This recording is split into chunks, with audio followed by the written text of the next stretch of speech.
ऋषिकेश और क्षितिज दोनों का बहुत स्वागत करते हैं मनी गुरु के आज के इस खास कार्यक्रम में।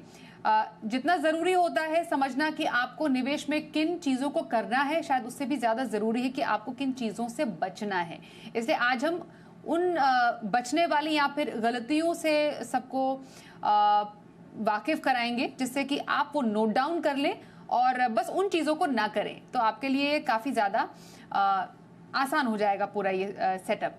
तो सबसे पहले समझना जरूरी है कि ये गलतियां हो क्यों जाती हैं। हम तो इन गलतियों पे बात जरूर करेंगे, पर ऋषिकेश, यूजुअली जब हम कोई इन्वेस्टमेंट करते हैं या फिर कुछ हम सोचते हैं कि अपने पैसों को सही जगह लगाएंगे, गलतियां तो is a part of process, लेकिन गलतियां कब बहुत ज्यादा परेशान कर सकती हैं ये समझना जरूरी है। जी नमस्ते स्वाति जी, नमस्ते क्षितिज जी और सारे दर्शकों को नमस्ते। सर्वप्रथम ये कहना चाहूँगा कि जैसे आपने कहा एक प्रोसेस, ये बहुत इंपॉर्टेंट वर्ड है। कई बार निवेश की दुनिया में क्या होता है कि हमको किसी दोस्त ने बता दिया कि ये फंड अच्छा कर रहा है, फिर हम उस फंड में निवेश कर लेते हैं। किसी पड़ोसी ने बोल दिया ये फंड अच्छा कर रहा है, तो हम वहाँ निवेश कर लेते हैं। कोई वेल्थ मैनेजर आके हमको कहता है कि ये फंड में डाल दो, तो हमने उस फंड में निवेश कर लिया। ये प्रोसेस नहीं हुई, ये प्रोडक्ट बाइंग है। एक प्रोसेस होनी बहुत जरूरी होती है। तो मैं कहना चाहूंगा कि सर्वप्रथम, जैसे मैं हमेशा कहता हूँ, कि एक लक्ष्य निर्धारित कर लो। एक लक्ष्य निर्धारित करने पे आपको पता चलेगा कि आपके आगे के स्टेप्स क्या होंगे। फॉर एग्जाम्पल, अगर आपने 14% का एक लक्ष्य निर्धारित कर लिया या 12% का लक्ष्य निर्धारित कर लिया, तो एक लक्ष्य निर्धारित करना बहुत महत्वपूर्ण है। स्टेप नंबर 2, एक बार लक्ष्य निर्धारित हो जाए तो फिर उसका एसेट एलोकेशन क्या होना चाहिए। जैसे मैंने कहा 14% का आपने लक्ष्य निर्धारित किया है, तो 100% इक्विटी में जाना चाहिए। अगर 12% का लक्ष्य निर्धारित किया है तो 80% इक्विटी में जाना चाहिए, 20% डेट में जाना चाहिए। तो एसेट एलोकेशन ना करना, ये काफी गलती होती है। लक्ष्य निर्धारित ना करना, ये दूसरी गलती होती है। तीसरी गलती होती है कि हम डाइवर्सिफिकेशन पे गौर नहीं करते। तो डाइवर्सिफिकेशन करना बहुत जरूरी। एक बार लक्ष्य निर्धारित हो गया, एसेट एलोकेशन हो गया निर्धारित कि 80% इक्विटी में जाना है। अब इस इक्विटी 80% अगर इक्विटी में जाना है और इक्विटी म्यूचुअल फंड में जाना है, तो 700 करीबन फंड्स अवेलेबल है मार्केट प्लेस में। तो कौन से फंड्स में निवेश करना है, ये बहुत इंपॉर्टेंट है। वहां आता है डाइवर्सिफिकेशन। लोग डाइवर्सिफिकेशन नहीं करते, डाइवर्सिफिकेशन करना बहुत जरूरी होता है। उन 7 फंड्स में पहले तो कैटेगरी के हिसाब से डाइवर्सिफिकेशन करना होता है। करीबन 14 कैटेगरीज सेबी ने अनाउंस की थी, उसमें से 8-9 कैटेगरीज में आपको निवेश करना है जहां पे अल्फा जनरेशन की पॉसिबिलिटी है। फिर उसके बाद आपको मार्केट कैप्स के हिसाब से डाइवर्सिफिकेशन करना होगा। लार्ज, मिड और स्मॉल कैप में 55 25 25 उस हिसाब से आपको डाइवर्सिफिकेशन करना होगा। तीसरी चौथी चीज है कि हम बहुत बड़ी गलती करते हैं कि हम रिटर्न्स के पीछे भागते रहते हैं कि पिछला रिटर्न कितना आया है उस हिसाब से हम निवेश जी, करते हैं। हम देखते हैं कि एबीसी फंड ने पिछले 2 सालों में अच्छा फंड कर दिया, रिटर्न दे दिया, तो चलो उसमें निवेश कर लेते हैं। सिर्फ हिस्टोरिकल डेटा देख के निवेश करना गलती है। हिस्टोरिकल डेटा के साथ फ्यूचरिस्टिक पैरामीटर भी देखने जरूरी है और फिर आप निवेश कर सकते हैं। जैसा आपने ऋषिकेश ने बताया कि एक किसी निवेश को सही होने के लिए, सटीक होने के लिए बहुत सारे स्टेप्स लगते हैं। सिर्फ ये नहीं कि आपने पैसे लगा दिए आपका निवेश पूरा हो गया, आपको उसको बेहतर करते रहना पड़ेगा और गलतियों से बचना पड़ेगा। अब जैसा आप दोनों ही आप एक्सपर्ट्स ने बोला कि आप निवेश तो शुरू कर देते हैं, आप पैसे डाल दिए, लेकिन आपको मालूम ही नहीं आप पैसे किस चीज के लिए बना रहे हैं, आपको चाहिए क्यों ये पैसे। तो सबसे पहला रूल तो यही होता है कि आपको एक लक्ष्य तय करना है। तब आपको एक मालूम चल जाता है कि हाँ 10 साल के बाद शायद मुझे गाड़ी लेनी है, 20 साल के बाद बच्चे की पढ़ाई के लिए मुझे पैसे चाहिए हो गए हैं, 30 साल के बाद मुझे अपनी रिटायरमेंट करनी है तो उसके लिए मुझे ये पैसे चाहिए। तभी आप एक कॉर्पस भी इकट्ठा कर पाएंगे। तो ऋषिकेश, ये गोल सेटिंग जो है वो करनी कैसे चाहिए, क्योंकि गलती तो हो जाती है लोगों से, लेकिन करने का सही तरीका क्या है? जी स्वाति जी, गोल निर्धारित करना बहुत इम्पोर्टेंट है और हमको सबसे पहले ये देखना चाहिए कि 2 किस्म के गोल्स होते हैं। एक होते हैं कि हमको हमारा रिटर्न्स कितना बनाना है over a period of 5 years, 10 years, 15 years, 20 years. दूसरी चीज होती है माइलस्टोन बेस्ड गोल प्लानिंग।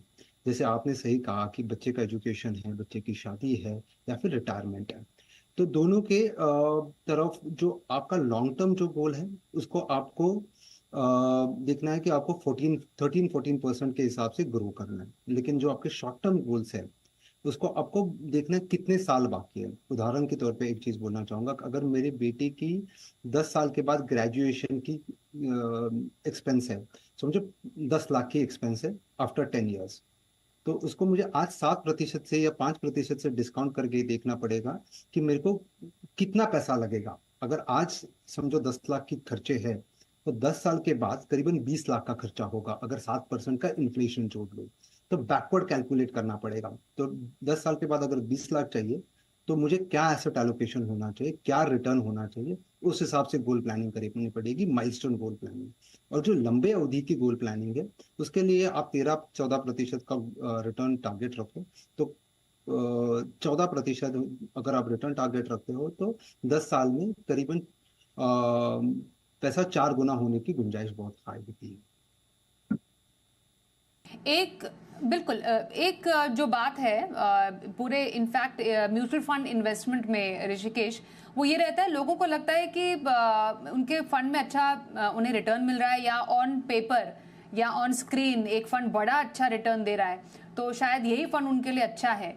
तो ये जो गलत फहमी है, इसको दूर करना कितना जरूरी है, क्योंकि सिर्फ प्रदर्शन के पीछे, पास्ट परफॉर्मेंस के पीछे भागना कई निवेशकों को भारी पड़ा है। जी स्वाति जी, बिल्कुल अग्री करता हूँ आपके साथ कि पास परफॉर्मेंस के हिसाब से कभी निवेश नहीं करना चाहिए, क्योंकि रेयर व्यू मिरर देख के कभी गाड़ी नहीं चलाई जा सकती। वैसे ही पास परफॉर्मेंस सिर्फ देख के निवेश नहीं किया जा सकता। कुछ फ्यूचरिस्टिक पैरामीटर्स होते हैं, उनको भी देखना पड़ता है कि क्या रिटर्न्स पोटेंशियल है आगे चल के। एक एग्जांपल के तौर पे बोलूंगा कि सेक्टोरियल फंड्स, जिसने काफी अच्छा रिटर्न्स दिया था पिछले 3-4 सालों में। जब आप सेक्टोरल फंड्स में निवेश करते हो, तो वो काफी टैक्टिकल कॉल्स होते हैं निवेश करने के लिए और निकास करने के लिए। तो इससे थोड़ा दूर ही रहे तो अच्छा रहता है। सेक्टोरल फंड जैसे आईटी और फार्मा, इन दो सेक्टर्स ने काफी अच्छा रिटर्न दिया था 2020-2021 में। राइटली सो, क्योंकि आईटी की तरफ काफी झुकाव था जब कोविड आया था, और फार्मा की तरफ भी झुकाव था क्योंकि कोविड आया था। लेकिन उसके बाद पिछले साल अगर 22-23 में आप देखो, तो रिटर्न्स काफी डिप होते हुए दिखे, डिक्लाइन दिखा हुआ है रिटर्न्स में। तो पिछला रिटर्न देख के सिर्फ आगे निवेश करना गलत है। हिस्टोरिकल डेटा देखना चाहिए, लेकिन 50% वेटेज देके, लेकिन अगला 50% फ्यूचरिस्टिक रिटर्न्स को भी वेटेज देना चाहिए। इसके अलावा क्वालिटेटिव एनालिसिस भी करना चाहिए, एएमसी कैसी है, फंड मैनेजर कैसा है, फंड मैनेजर का ट्रैक रिकॉर्ड कैसा है, ये सारी चीजें भी गौर फरमाना बहुत जरूरी है। बिल्कुल। तो पिछला प्रदर्शन आगे की गारंटी नहीं है। बहुत से ऐसे पैमाने हैं जिसपे आपको अपने जो फंड है उसको परखना बेहद जरूरी है। ऋषिकेश, क्योंकि हमने एसेट एलोकेशन डाइवर्सिफिकेशन की बात की, हम एक एसेट एलोकेशन जब सेट करते हैं, इक्विटी टू डेट का रेशो, कई बार वो एलोकेशन बिगड़ जाता है। बाजार की चाल कुछ अलग हुई, ओवर वैल्यू हुए बाजार, तो तब बदल जाता है। ये एक निवेशक को कैसे मालूम चले कि उनका पोर्टफोलियो जो है इम्बैलेंस हुआ है, डिसबैलेंस हुआ है, और इसको वापस पटरी पर लाने के लिए जो रिबैलेंसिंग हुई या रिव्यू हुआ, वो कब और कितनी बार करना चाहिए? तो स्वाति जी, सर्वप्रथम ये कहना चाहूंगा कि एक बार आपने लक्ष्य निर्धारित कर लिया, जैसे मैंने पहले भी कहा था, एक एसेट एलोकेशन निर्धारित करना जरूरी होता है। समझो 80 और 20 का आपने एसेट एलोकेशन निर्धारित किया है, करीबन 13% के रिटर्न के लिए। तो फिर आपको हर साल देखना पड़ेगा कि आपने कितना डिविएट किया है। समझो मार्केट बहुत अच्छा चला गया, समझो 20% का रिटर्न दे दिया मार्केट ने, तो करीबन 16% का रिटर्न बढ़ जाएगा, 96% ऑफ द पोर्टफोलियो इक्विटी हो जाएगा। तो फिर आपको रीबैलेंस करके वापस 80% पे लेके आना चाहिए। मेरे हिसाब से रीबैलेंसिंग की जो एक्टिविटी है, वो काफी क्रूशल है, और वो हर साल 18 साल भर में 12 या 18 महीने के बीच में करनी चाहिए। लेकिन रीबैलेंसिंग कब करोगे? जब आप पोर्टफोलियो रिव्यू करोगे। एक बहुत अहम गलती हम करते हैं निवेशक के हिसाब से, कि हम पोर्टफोलियो रिव्यू नहीं करते हैं। तो उसको हर महीने, हर क्वार्टर, हर 6 महीने, हर साल हमको देखना चाहिए कि रिटर्न्स कितना दिया है, हमारा एसेट एलोकेशन कितना है, हम फंड लेवल पे ओवर एलोकेटेड है कि नहीं है। ये सारे पैमाने जो है वो मॉनिटर करना बहुत जरूरी है, हर महीने, हर क्वार्टर, हर 6 महीने और हर साल के हिसाब से। जब आप कहीं पे भी ओवरवेट हो जाओ, तो उसको ट्रिम करना, जैसे क्षितिज जी ने भी कहा, बहुत जरूरी है। इसको रीबैलेंसिंग एक्टिविटी कहते हैं। तो 12 से 18 महीने के बीच में रीबैलेंसिंग एक्टिविटी कैरी आउट करनी चाहिए। ओके, 12 से 18 महीने के बीच में आप अपने पोर्टफोलियो को रीबैलेंस कीजिए, देखिए कहीं इक्विटी ज्यादा तो नहीं हो गया, डेट कहीं ज्यादा तो नहीं हो गया, आपने जो एसेट एलोकेशन बनाया था वो कहीं इधर उधर डीरेल तो नहीं हो गया। इमरजेंसी फंड, कई लोग शायद इसकी इंपॉर्टेंस नहीं जानते हैं ऋषिकेश, पर इमरजेंसी फंड कितना हो, कैसे बनाए? कई बार इमरजेंसी फंड से हमें पैसे निकालने की जरूरत पड़ जाती है, हमें लगता है कि कोई नहीं पैसे पड़े तो हैं, उसको हम इमरजेंसी के लिए नहीं बल्कि किसी और काम के लिए इस्तेमाल कर देते हैं। तो इमरजेंसी फंड को दोबारा से फिल करना कितना जरूरी? इमरजेंसी फंड होना सबसे पहले बहुत ज़रूरी है। कॉमन मिस्टेक ये होती है कि हम एक इमरजेंसी फंड की किटी नहीं बनाते। कैसे होता है कि अधिकतर पैसा जो है निवेश होता है इक्विटी में, और फिर अगर मार्केट और इक्विटी जो है वो मार्केट के उतार चढ़ाव के हिसाब से मूव करता है। समझो कोई करेक्शन की वजह से इक्विटी मार्केट्स अगर टूट जाए तो आपके इन्वेस्टमेंट्स भी टूट सकते हैं, और उसी समय पे अगर आपको पैसों की ज़रूरत पड़ी तो आपका दिल नहीं मानेगा कि वो इन्वेस्टमेंट्स तोड़े, तब आपको कहीं और से पैसे इंतजाम करने पड़ेंगे। तो वो सिचुएशन से बचने के लिए आप एक इमरजेंसी फंड की किटी बना के रखिए। एक इमरजेंसी फंड का अमाउंट तय कर लो पहले तो, कितना हो सकता है, 50 लाख हो सकता है, 20 लाख हो सकता है, 1 करोड़ हो सकता है, जितना भी रकम है वो बाजू में करके रखिए, और वो लॉन्ग टर्म गोल से मैरी ना करे। जो लॉन्ग टर्म गोल है वो लॉन्ग टर्म गोल है, वो एक 14%, 13%, 12% के हिसाब से चलता रहेगा। लेकिन जो इमरजेंसी फंड है वो आपको डेट में निवेश करना चाहिए, ताकि आपको जब चाहिए तब लिक्विडिटी मिल सके उससे, और आप मार्केट पर डिपेंडेंट ना हो जब आप उसमें निवेश करते हो। और जब भी आप उसमें से इस्तेमाल करते हो पैसा किसी भी इमरजेंसी के लिए, उसको रीफिल करना भूलिएगा मत। तो पहले तो इमरजेंसी फंड का प्रोविजन करना बहुत जरूरी है, और जब भी आप उसका यूटिलाइजेशन करते हो तब उसको रीफिल कीजिए। यही एक रिक्वेस्ट है सबसे। लास्ट में दोनों ही एक्सपर्ट्स के पसंदीदा फंड्स को जान लेते हैं कि पोर्टफोलियो में राइटली कौन से फंड्स को पोजीशन कर सकते हैं। ऋषिकेश, आपसे शुरुआत करेंगे, कौन से फंड्स आपको पसंद है? चुनाव करूंगा ICICI Pru dividend yield fund का। 1-2-3% डिविडेंड की वजह से ज़्यादा मिल सकते हैं। एचडीएफसी फ्लेक्सी कैप काफ़ी प्रॉमिसिंग है। मिड कैप में काफ़ी पोटेंशियल है, इसलिए Kotak emerging equity is a good buy. SBI जो ब्याज दरें चल रही है उस हिसाब से SBI contra fund is a good fund.